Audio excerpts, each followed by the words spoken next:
pouquinho aqui, lembra, Léo? Educação física. Eu tô acostumado a tudo aqui, velho.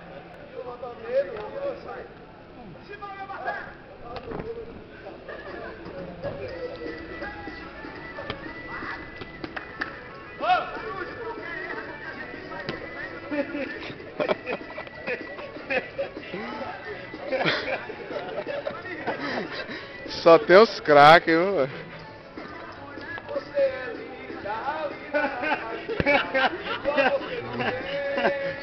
Aqui, filma eu. Na rede.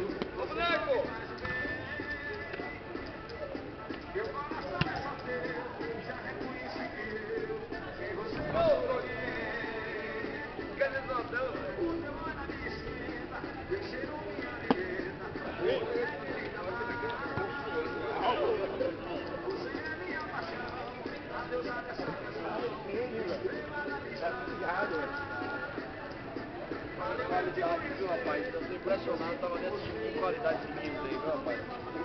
Só tem craque, velho.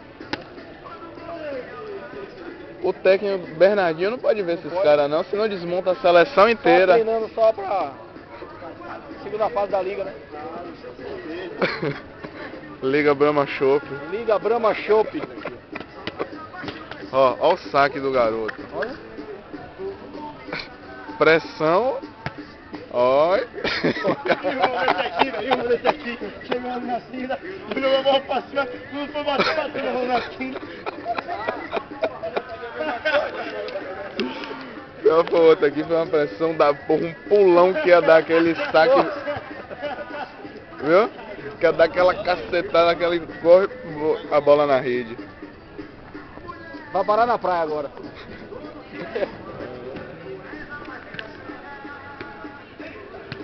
Isso aí, garoto. Tá quanto, Jorge? E a de fora?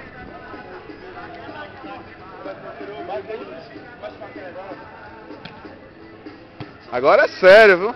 Isso aí, Jorge.